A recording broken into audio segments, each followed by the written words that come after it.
Good evening, Father. Good evening, Coleman.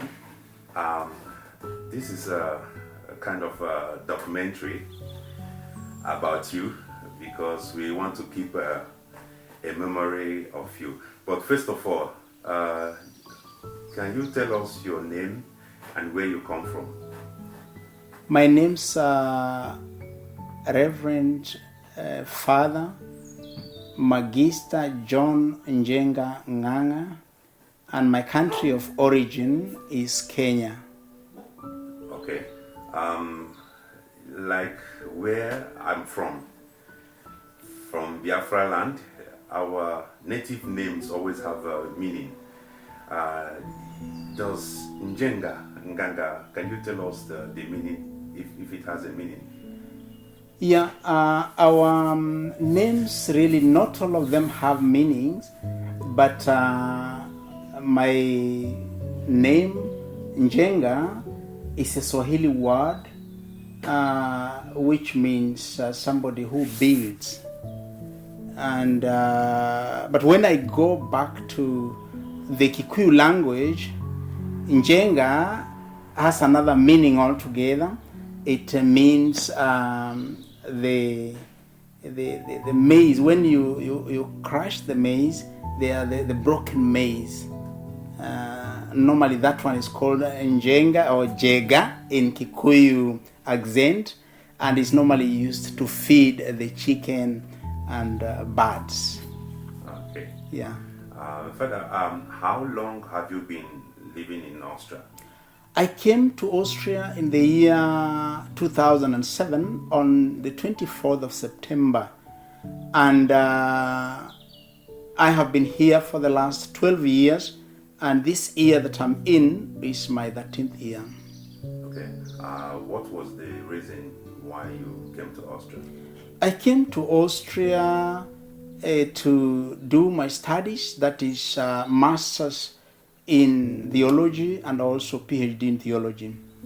So far, I have done my master's. I finished my master's sometimes back in the year 2016, and the year 2017, I started my doctorate program, which I have now done a bigger part of it, and I'm still having something like 2 years or 2.5 years to conclude my doctorate program.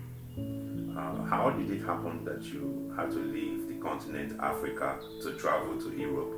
Because not every priest has this opportunity to travel outside the country to study. It happens that my bishop in my own home diocese in Kenya, my home diocese in Kenya is called Kitale Catholic Diocese, and my bishop comes from a country called Ireland. And because of that, he happens to have a good connection with the Archbishop or the Cardinal of Vienna, so that he normally sends one priest to study, and the priest gets the scholarship from the Archdiocese of Vienna. So before me, there was a priest who did his master's and PhD. He finished the studies. He went back to Kenya, and then I was sent to take his place. So I'm here on scholarship basis. And when I am done with my studies, then automatically I'll have to go back to Kenya to go and serve the people that God has called me to serve. What was your challenges the first time you newly entered Austria? Well, when I arrived in Austria, the first challenge that I encountered was the culture shock. That was the greatest challenge, because I saw so many things that I had never seen in my life. There were things like people were doing publicly, like kissing, like holding hands, overall, every time I looked around me, I was surrounded by the white people, and I got scared. So culture shock was really one of the main things and one of the main challenges that I had to go through. The second thing was the weather changes. That here in Austria is actually in Eastern Europe, or I don't know, I think it should be in Central Eastern Europe. And here the seasons are different. We have got the summer season, the winter season, the fruiting season, and the autumn. And I arrived here in the month of September, which means it was in the Frühling, and we were heading towards the winter. And within a short time, then we entered into the winter, and it was cold, it was snowing. For the first time I encountered snow. It was here in Austria. It was very difficult, even dressing, going out, sneezing. I suffered from influenza for more than 6 months without healing. Again, the systems here and the protocols that had to do with the treatment, you have to have medical insurance. I did not have it from the beginning. It took me almost 1 year, and it was so difficult. But eventually, when I finished my German course and I registered in the university, I got the insurance, and then I started getting the treatment without any problem. The third challenge that I got was the whole question of language. Language was a big deal. Why? Because in Kenya, I didn't know any German word apart from Guten Tag or Guten Morgen. Those were the only words that I knew. So when I came here, and from the word go in the airport, I wanted some help, and believe me, people were talking to me in a foreign language, a language that I could not understand anything. And so eventually, it became so difficult for me to adapt. And although when I came, I was received, I was given the first chance to go to the German school to learn the language, it was not as easy. I want to confess that up to today, I have been here, this is my 13th year, but still, the amount of German that I can speak, well, I wouldn't say that I have really, I can be able to speak German very well. Although I understand a lot, I have done my studies in German, done my exams in German, and I also speak freely with people. But still, I find it difficult because most of this region, the people of this region, the Austrian country, they speak different dialects. There are people who live in Vienna, they speak Wienerisch dialect. People who live in Steiermark, they speak Steirisch dialect. Those people who live in Burgenland, they speak Burgenlandisch dialect. So each and every region has got its own dialect, and that one makes it difficult because when you go there as a new person, they speak to you, you don't understand. So you take a lot of time. But that notwithstanding, language was a challenge, it was a problem, but today I'm happy because I celebrate Mass in German, I preach in German, I attend my lectures in German, I have done exams in German, so many things in German language. So that challenge was actually the German language. Okay. The fourth challenge was basically the foods. You know, in Africa we are used to a normal food, especially in Kenya where I come from. We eat ugali, that is corn, which we grind into flour, and then we make grease, or we call it ugali in Kenya. Then we cook vegetables like the kales, like the what do you call this? Like the cabbages.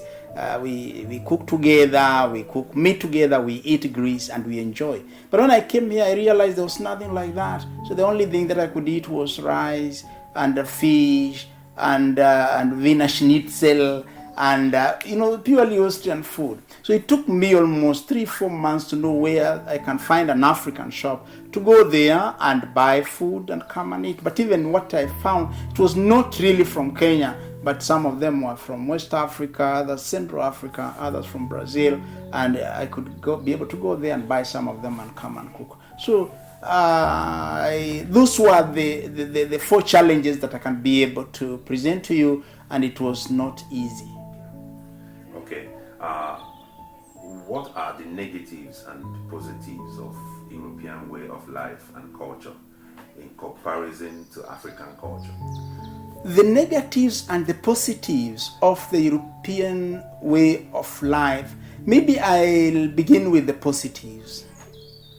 Well, for me, what is very positive is, we normally say it is always good to speak good about people, is that the way of life of the European people, I would say that it is the standard is high. The standard is high. They have set the bar very high, and because of that, therefore, it means that whatever they do in their own understanding and their own category, I can say they are high. For example, when you talk of generally the way of life, they are free of many things that I would consider them to be evil. For example, look, they have developed their country that Austria, you can never compare it with any of the African countries. And that means that people are honest. That people are not corrupted by corruption, for example. People are more honest. People are more honest. People are not corrupt. People are punctual. People are also punctual. They keep time, and people are always generally they practice what we call honesty life, you know. And like now, when I compare that with Africa, I would say it's either that people are a little bit dishonest in their way of life, people are corrupt, for example, people are also not very hardworking. When I talk about hardworking, I would want to give a very good example, because for sure, you know that if you are working in Austria, you don't carry your mobile phone and you'll be making call at the middle of your work. Here, if you go to work, you leave your mobile phone there with your jacket at the entry gate. And it's only at the pause or at the break time that you go to see how many people have been calling you.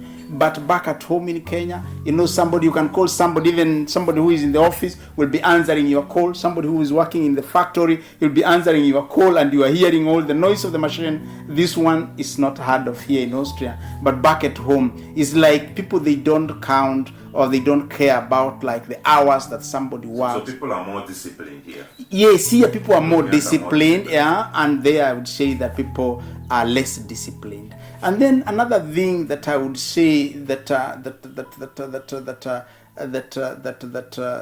there, you know, like as we say, the way of life as compared to that place, I would say that that here also people are hardworking, and there, for example, I would say people are humble here. Europeans are humble. Very simple life. Exactly, very humble, and even people sometimes who are rich and they have a lot of wealth, they will not show it. You will not even notice it. Humility. Yeah, and they have also tried to put a level working ground for everybody. You know, here you cannot say that this person is rich and the other one is poor. Unlike back home in Africa, whereby you see people are very rich and others are extremely poor, and the rich are not ready to stand for the poor. Here, for example, somebody who does not work here in Austria, he is given money to support him so that he will not become a thug or a thief. But in Kenya, somebody who is not working, they'll make sure that they employ watchmen to make sure that he doesn't access any place to go and steal and all that. That's why also the problem of insecurity is very, very high when it comes to Africa as compared to this place. Okay, but what are the negative side of European way of life? Now, the negative side of the European way of life is that, of course, there are many areas. Maybe with this one, I can only talk with the area. Is that, according to me, is that they have lost their culture. When I say that they have lost their culture, it's like you can never know what culture they have.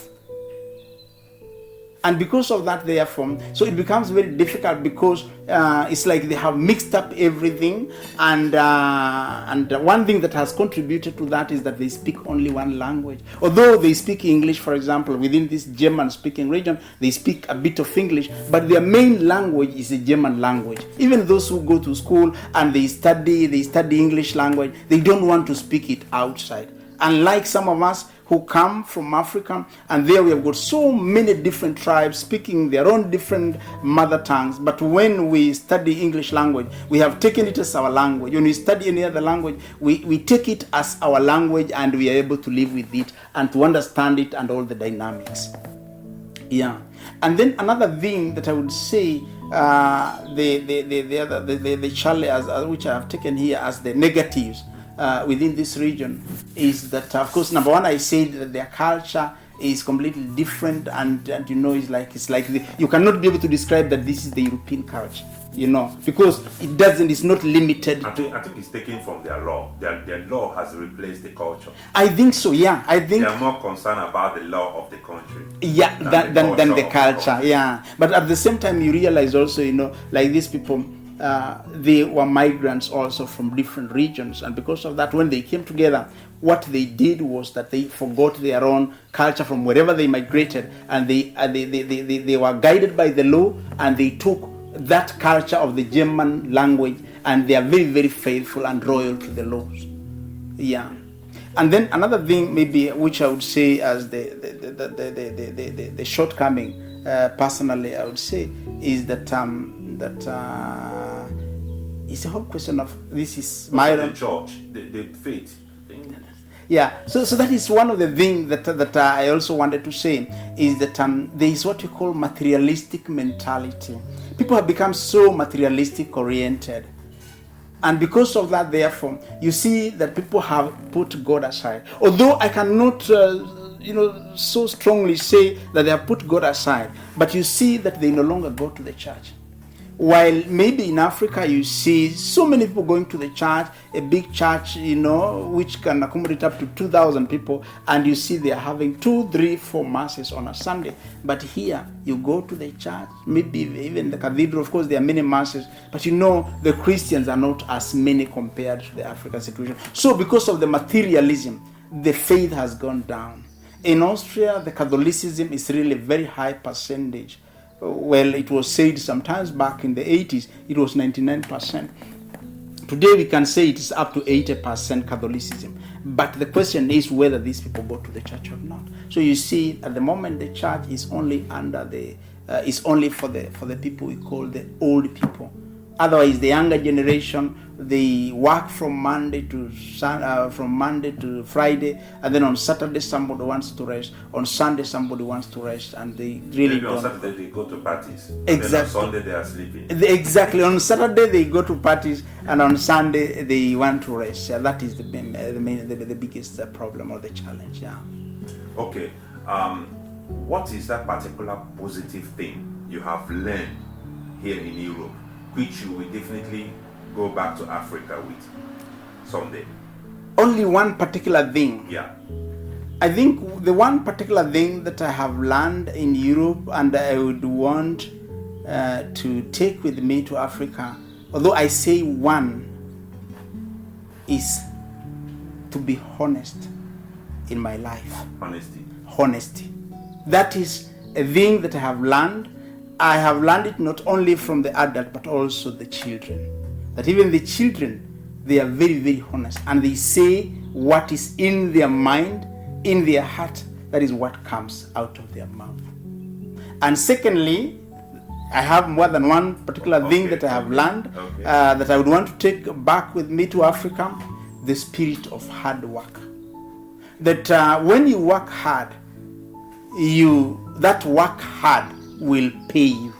That even when I go back to Africa, I don't know where, maybe I'll go and be a parish priest in a parish, or I'll go and teach in an institution.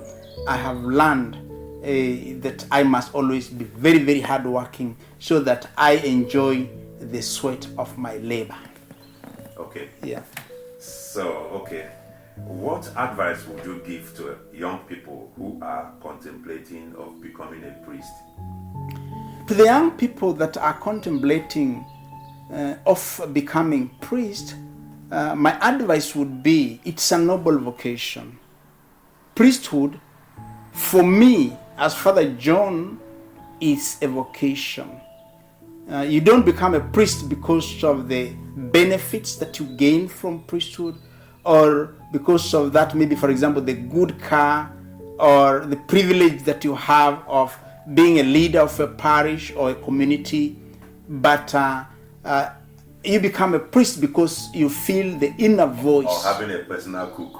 Or having, that one is always there in Africa. But you become a priest because of the inner voice that you hear from God. And God doesn't call us the way, or He didn't call me the way He called the prophets, for example.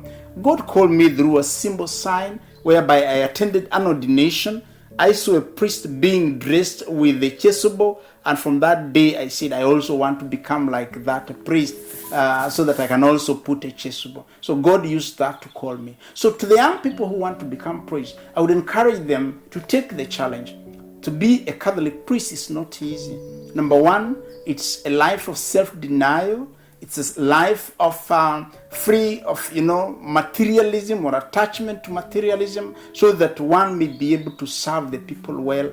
And it's also a life of carrying the cross, a cross that you have to carry all the days of your life, because people will be looking upon you for a role model and a good example.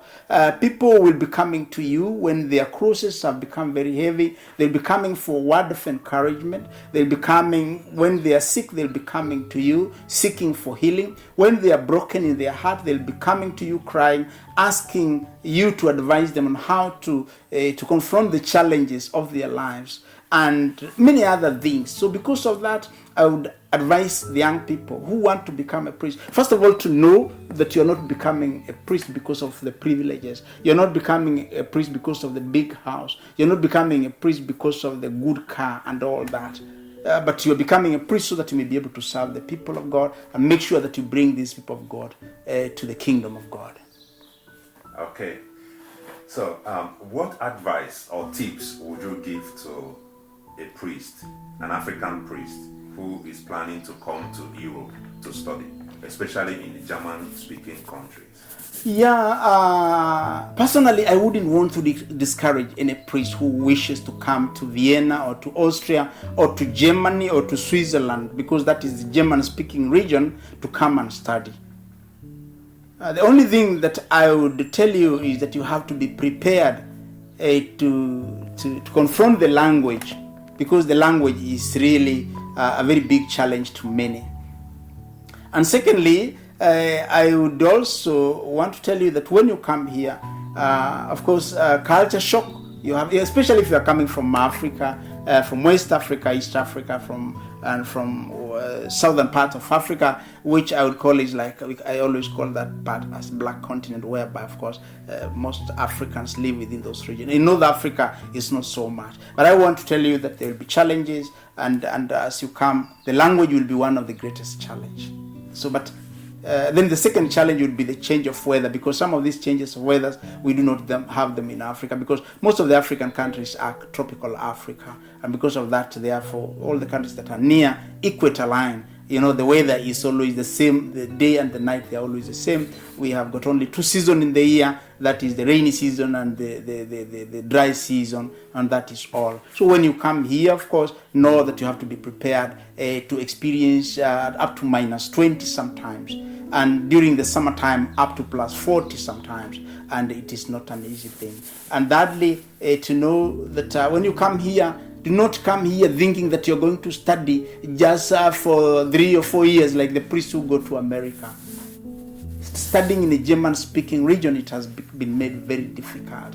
So when you come here, you have to take maybe the first 2 years to study German language. And after you've studied German language and you've succeeded, then you register in the university. Sometimes you come thinking that they are going to acknowledge all the courses that you had done back at home in priest seminary. But when you come here, they tell you have to do this, you have to repeat this, you have to repeat that. And then again, when you start writing your dissertation or your diploma arbeit or master's thesis, again, they encourage you even to read German books. So because of that, so it becomes a little bit complex. So come here when you are prepared to take a little bit longer for you to study both language, for you to study both, for example, both degrees. Masters today, as I know, many priests who have come here, it has taken up to 6 or 7 years, and then PhD sometimes takes 4, 5, or up to 6 years. So when you come here, it will take you more than 10 years, to finish those 2 degrees, and it's not going to be easy. But I want to tell you, if there are scholarships, those scholarships are done by human beings. Others have done it, have gone through. We are there, and we are happy that we are progressing. And you too, take the challenge. As long as you get the scholarship or the opportunity, take it and go for it. Yeah. So, what would you tell someone who doesn't believe in God? Someone who doesn't believe in God, I would tell him from my own perspective, that I'm sorry. Why? Because I believe that even in our own traditional beliefs, we believed in a supernatural being. Whether, for example, when I talk about my own culture, my own country, where I come from, we have got up to 43 tribes.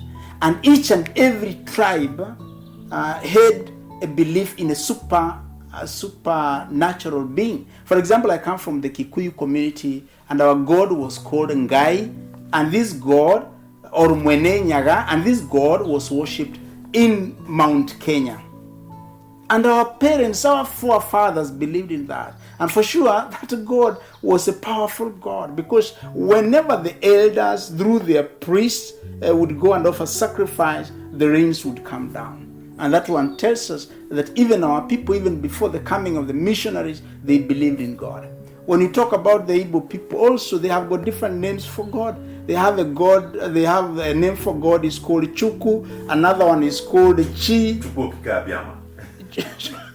Yeah, so my interviewer knows it better and all that. And I want to tell you that anybody who says that he doesn't believe in God, that person is really somebody who is a little bit confused. The only thing that person can say, well, I believe in God, although I have decided to reject God, and otherwise really God is there, and believing and accepting is one thing, and the other, they are two different things. So for me, we know that God is there. All of us know that God is there.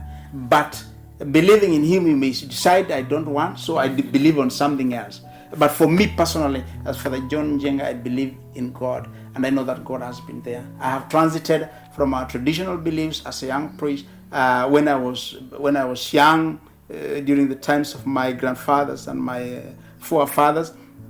Now I have come to my own time, and I believe personally, as Father John and as an educated person, that God is there. So those who don't believe in God, well, I can tell them that we cannot compel or force them to believe, but I can only advise them to think twice about what they think about God. But for me, I believe in God.